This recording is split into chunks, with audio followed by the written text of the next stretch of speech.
Bonjour à tous, les chiffres viennent de sortir pour la France, la natalité est en chute libre. Attention, on ne parle pas d'évolution cyclique, ça peut monter, ça peut baisser. Bon, non, là on parle d'une rupture. Et cette rupture, on la retrouve dans tous les pays injectés. Alors, ils n'arrivent plus à cacher la vérité. Il y a des arguments, des explications qui sont avancées. Attention, on peut aussi les prendre, bien sûr, il y a toujours des explications, enfin, on va y revenir. Mais il y en a une qui est taboue et que pourtant il ne nomme pas, mais qu'on entend comme si elle était nommée, qu'on entend plus forte que les autres, parce que je vais vous rappeler des choses qui sont dites sur les injections, et notamment l'impact, évidemment, sur la natalité. La question démographique, elle est centrale. L'avenir d'un pays, si vous avez un effondrement de la natalité, alors c'est vrai que ça va bien avec le projet mondialiste de faire venir une immigration massive. D'ailleurs, ils ont les instruments pour ça, l'Union européenne, Schengen, la CEDH. Tout est bien prévu, tout est bien ficelé. Mais ça n'est pas acceptable pour un pays. Il faut qu'il ait une politique familiale, une politique nataliste, qu'il se perpétue, qu'il y ait de nouvelles générations, qu'il y ait des enfants. Une jeunesse avec un fil conducteur. Nous allons revenir sur tout cela, prendre les tout derniers chiffres, vous allez voir que c'est pas du tout qu'en France. C'est pour ça que les explications circonstancielles ne suffisent pas. Et on va parler de ce qu'il faudrait faire très clairement. Il n'y a pas de fatalité non plus du tout dans cette vidéo. Vous savez, j'ai placé 2024 sous le signe de la volonté contre la fatalité. Et donc, vous trouverez sur toutes les vidéos des traces, des signes, des engagements de volonté. Ça ne dépend que de nous, notre volonté et de nos actions. Justement, nos actions, rendez-vous samedi 13 janvier, ça arrive. Il fera peut-être un peu froid, mais il fera beau. Paris, rendez-vous 14h, Port-Royal RER pour le cortège national pour nos libertés et le Frexit. On a tous une bonne raison de vouloir sortir de l'Union européenne. Mettez sur une pancarte sur vous ce que vous voulez, votre bonne raison à vous. Venez avec un drapeau français par ailleurs, venez tous en famille et le plus de monde possible. C'est ouvert à tous, c'est parfaitement sécurisé. C'est un très grand moment. La première de 2024, il y a du monde qui s'organise en covoiturage de partout. Ça va être extraordinaire. Soyez au rendez-vous, bien évidemment, bien sûr. Et puis, continuez à vous abonner à cette chaîne YouTube en cliquant sur s'abonner en dessous. Un petit clic, c'est fait, c'est gratuit. Une fois que vous êtes abonné, à cette chaîne, eh bien, les vidéos sont mieux recommandées par YouTube. On va toucher de nouvelles personnes. Donc, grand merci, ou réabonnez-vous, vérifiez si vous avez été désabonné. Vous pouvez aussi vous abonner. Une fois que vous êtes abonné, vous appuyez sur la petite cloche. Comme ça, vous êtes notifié dès qu'il y a une nouvelle vidéo ou un nouveau direct sur la chaîne automatiquement. C'est pratique pour vous. En tout cas, grand merci de vous abonner, de prendre ce petit dixième de seconde gratuit pour le faire, parce que vous pouvez pas vous imaginer le bien que ça fait à ces vidéos et à leur visibilité. Grand merci à vous. Alors, on y va. Les derniers chiffres sont tombés. Ils n'arrivent plus à cacher la vérité sur l'effondrement de la natalité en France et ailleurs. Les explications de contexte ne sont pas suffisantes, mais on va quand même y revenir parce qu'on n'est pas monomaniaque du tout. Mais là, c'est bien trop. Il y a une rupture, si vous voulez, en termes statistiques, quand il y a une rupture massive, inédite, jamais vue, sauf, par exemple, guerre mondiale avec... bon, là, on peut voir des ruptures massives en termes de démographie, mais là, on n'est pas dans ce contexte-là. Alors, c'est qu'il y a autre chose. C'est pas simplement des évolutions cycliques de la démographie qui sont normales. Hein. Parfois, il y a plus de naissances, parfois, il y en a moins. Bon, je vais y revenir d'ailleurs sur tout ça. Alors, les derniers chiffres. Donc, par exemple, on prend... c'est sorti dans toute la presse, là, des Échos, ce 5 janvier 2024. Le titre « Les naissances au plus bas depuis la Seconde Guerre mondiale en France ». Vous voyez, on est quand même dans du dur, là. Au plus bas depuis la Seconde Guerre mondiale. Je cite, en fait, on a ces chiffres. Les chiffres des 11 premiers mois de 2023 montrent une chute marquée du nombre de nouveau-nés.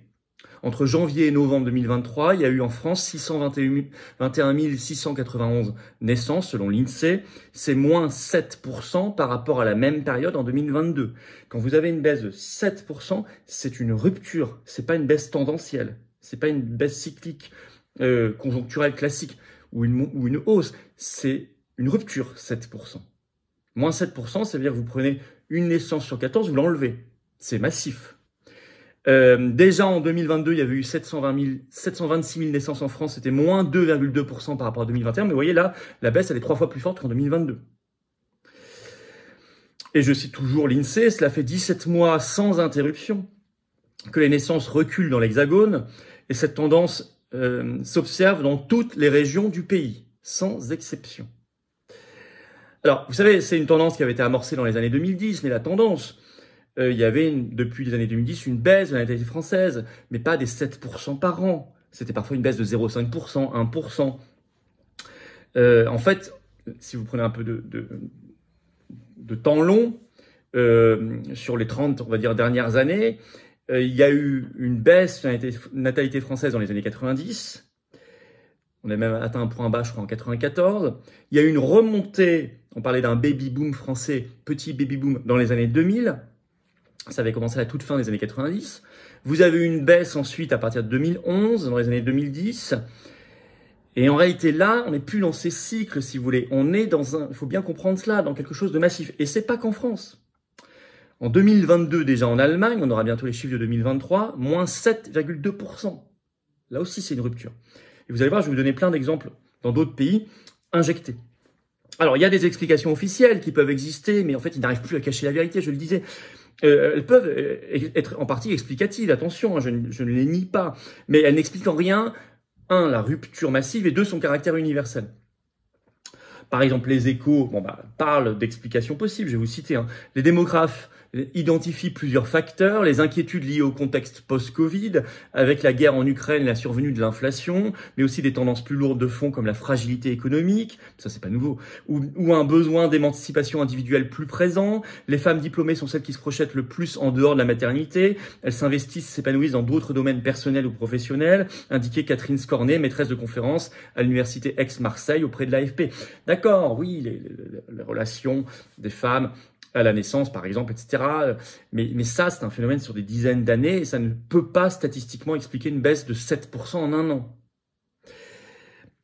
Pareil pour les fragilités économiques. On est bien d'accord qu'il y a des difficultés actuellement, mais des difficultés, vous savez, il y en a eu déjà lors des chocs pétroliers des années 70, puis 80, il y a eu un chômage de masse qui est monté, années 90, la récession de 93, la crise financière de 2008-2009, et pourtant d'ailleurs en 2008-2009, vous n'avez pas eu de baisse de la natalité, ni en 2010. Donc, TF1 Info le 5 janvier parle, je cite, d'une année d'hyper-inquiétude.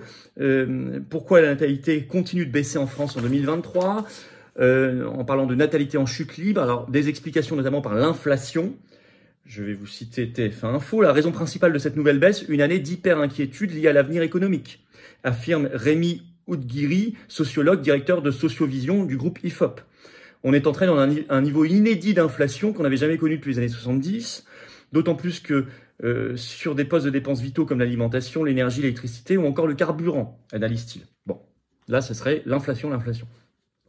En parlant par ailleurs d'un sentiment d'aller vers l'inconnu, puisque l'IFOP a mesuré que 73% des Français considèrent que le monde a de moins en moins de sens. Bon, ok. Certes, tout ça existe, on y reviendra un peu plus tard, mais dans tous les pays très injectés, on a cette rupture. On a parlé des chiffres allemands, je vous les ai donnés. États-Unis, en 2022, on est à moins 15% par rapport à 2007. À tel point que l'opinion, reprenant le Wall Street Journal, avait fait un article qui est en ligne, sorti le 30 mai 2023, chute de la natalité aux États-Unis. Bon, le Canada, en 2022, moins 5%. Italie, même baisse. Belgique, même baisse. Suisse, déjà 8,5% en moins en 2022 par rapport à 2021. Suède, qui est un pays qui n'a pas appliqué les passes, les masques obligatoires, les confinements et tout, et tant mieux pour eux. Mais malgré tout, par contre, ils ont eu l'ARN messager. Ils ont été très injectés.